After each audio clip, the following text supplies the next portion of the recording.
Hey guys, and welcome back to this episode of the podcast. We are answering more of your questions that you guys have submitted for our coaches, for our parents. A lot of the questions that we're answering in these episodes are submitted by your athletes. So if you have a cheer athlete that is a child of yours, or if you're a coach and have a team, definitely make sure that you're sharing these with them, because there may be questions that they have that they haven't asked yet that we can help to answer.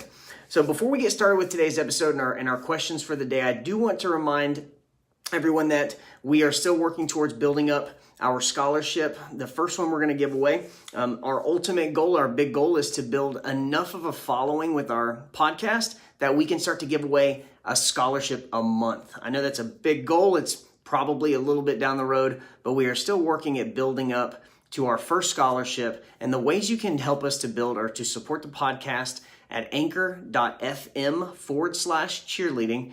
Then you can click the support this podcast tab with either a monthly contribution or if you'd like a one-time donation, we can take that as well. Other ways that you can support the podcast to help us to grow this scholarship for athletes is to just share it. We actually have some really great sponsors that when we share our podcast, or the more views that we get, the bigger our work with those sponsors can grow to. So help us to share the podcast, even if you can't financially support with a monthly donation or a monthly support. Just by sharing, you're doing a huge service for our scholarship to help with our cheer athletes. So moving forward, the two questions we're going to talk about today. Awesome questions that it shows that our athletes are starting to think outside the box a bit. So our first question came from a flyer. She said, what are some things that I can work on at home to be a better flyer? Which I think is awesome, because it just shows that our athletes are looking to get better outside of just going to the gym, which shows that they're looking for different avenues, which is great. Now, the obvious first thing that you'll hear a lot of people say is, well, stretch. In my opinion, cheerleaders are too flexible in certain areas. And so adding more stretching and more flexibility on top of all that is somewhat of a recipe for disaster. So the first thing I would say to focus on is strength. And we look at that through a few different ways. So most of the stunts that our flyers do are on one leg. So an easy thing you can do is spend more time on one leg. If you have things that you're doing around the house, like brushing your teeth in the morning and at night before you go to bed, stand on one leg while you brush your teeth. Now, we're supposed to brush our teeth for 2 minutes. So imagine if you're brushing your teeth twice a day, you can do 2 1-minute single leg balances each day. And that extra stimulus of being on one foot is going to help you to be more comfortable standing on one leg. Plus the fact that you're doing things while you're standing on one leg is going to, again, build up stability a whole lot faster. Additionally, you can do things like chair dips, right? So you get a chair from the dining room or somewhere that you can put your hands on, and you work on some dips to build upper body strength. Additionally, you can also work on core strength. This is a huge thing, right? We are going to improve tumbling. We're going to improve stunting. Overall athletic performance is improved when we work on core strength. So coming up with, a short core exercise routine that you can do with some plank work, some V-ups, some Supermans, working on strengthening the lower back. These can all help to bring an increase in your core strength, and it's easy stuff you can do at home. You can do it in the backyard. You can do it in your bedroom. You can do it, in the living room. It doesn't take much room, and it doesn't have to take a whole lot of equipment. A lot of the stuff that we do is all gymnastics based, right? So it's body weight movements that we, create the foundation for most of the activities that we do. So if we can incorporate some of these things into our home routines, that alone can help us to be a better athlete. Other things we can do outside of just physical things to be a better flyer. Visualize the stunts that you're working on. Visualize the things that you may be struggling with when you're in the gym. That can include stunts, that can include tumbling, that can include jumps, your dance, right? If you have a section of the dance that you struggle with. When you visualize and create that picture in your mind of the skills you're trying to do, it helps your brain to process, put everything together, can actually help you to perform better. So visualizing, going through your routines in 8 counts, going through individual stunts step by step, jumps, tumbling, etc., can be hugely beneficial. If you have game film or film of yourself doing things, watch that film, nitpick yourself, go through all the things that you know you're doing wrong and address them mentally, right? So you think through them and you're kind of coaching yourself. See what you can find on your own video that you know is incorrect or things that you can improve on.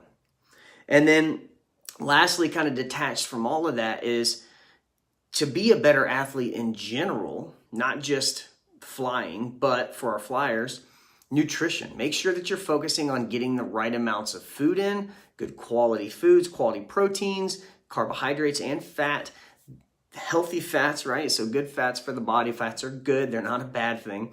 But, just outside of working specifically on things, having a good nutritional foundation is paramount to being a better flyer, a better cheer athlete in general. So a couple of things to work on. Again, single leg balance, arm strength, core strength for sure, visualization, so watching yourself in your head go through some of these skills, and additionally, making sure that your nutrition is on point, making sure that you're eating the right amount of foods. Now that is a perfect segue into our second question, which actually is, how do I stop my knee from caving in when I'm flying? So going back to our first point that we had, which was, what can we work on at home? The first thing we mentioned was being more comfortable on a single leg balance, right? So the reason that most athletes or most flyers have a bent knee when they're on one leg is not because of a flexibility issue, and it has nothing to do with strength of the leg. What it mostly has to deal with is weakness in the muscles that support the hip or the muscles in the glutes. So when we stand on one leg, to keep ourselves from falling over, we have to use the glute muscles on the leg that's still down, or our down leg, our right leg, if we're flying traditional, right? So not funky foot. So if the hip muscles, the glutes, are weak, instead of the hips being parallel to the floor or being able to hold them even, what happens is our flyers stack their bodies over that right leg. And you can see this thing called a hip hike, which is when they pull their lib. You'll notice that they're kind of hiking their left hip over towards the right, and then they're leaning their body back towards the left to create the appearance of being balanced. The reason they're doing that is when they lean that weight over, hike that hip, they're stacking their body weight on top of their leg. And so that stacking on basically the bony structure of their body takes away the necessity of the muscles to hold them in place. So if you see an athlete that is constantly bending the knee or they're kind of caving in, what's happening is once they stack those bones and kind of lean their weight over to that right side, now the bones are maintaining their stunt. So if they shift it all, their knee's going to bend and they're going to lose the support because they unlocked the joint. So in order to improve the single leg being straight, the down leg, we have to focus outside of that. You have to put the focus into the hips and the glutes. And the ways we can do that, we have videos that we've posted through our YouTube and Instagram of things like monster walks, where we put a band around the knees or the ankles and we work side-to-side walking. We can also do step-up drills, stepping onto a bleacher or onto a tumble track or a set of folded panel mats. Again, putting the right foot onto, or whichever leg you're trying to work on keeping straight, put that foot onto the higher surface, step up, hold that either in a liberty, in a stretch, etc. And coaches have to watch the hips to make sure that they're not hiking. If they see that an athlete is hiking, then we have to coach that athlete to balance the hips back to parallel with the floor, and then hold that position. If an athlete is struggling and we have to regress it all the way back, we can literally just have them stand on a panel mat with their down leg on the mat and the opposite leg off the mat, but even with the other foot. So it's as if they're standing on flat ground, but only one foot is supporting the entire body. And even in that position, we can see athletes will at times start to hip hike, and we'd want to force them to balance back out. So it's as if they're standing on a flat ground just like we would normally, except for one foot's on the mat or on the elevated surface, and the other one's just free hanging right next to it. Not lower, not higher, right next to it. And by working on these glute muscles, these glute medius muscles, these single leg balance muscles, and giving our athletes more stimulus, we can improve with their ability to keep their legs straight. Now, additionally, once they get comfortable with that single leg balance, or they get comfortable keeping their hips even, now we can add some challenging things to it. We can put them on, like things like a BOSU or a balance board, something where they have to, there's some different stimulus, like a wobbly surface or things like that, because then that's going to help us to build ankle stability as well, and we'll take the glute strength and the hip stability up another notch. And so if we can continue to, we have, first of all, we have to create the proper movement, the proper position, and then from there we can strengthen and improve.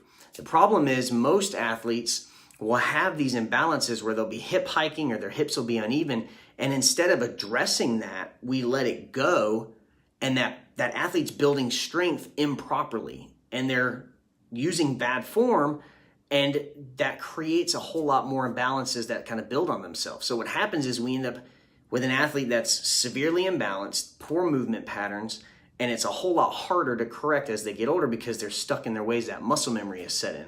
So if you are having flyers that are struggling to keep that leg straight, the most important thing we can do is start to address it as quickly as possible, correct the form, and then build from that point up. Great questions this week. Thank you guys so much for joining on this episode. Keep your questions coming. Again, if you'd like to support the podcast, check out anchor.fm/cheerleading. Share this with your athletes if you're a coach or a parent. If you are an athlete, share this with your teammates and share it with your coaches as well. It's amazing how many coaches I get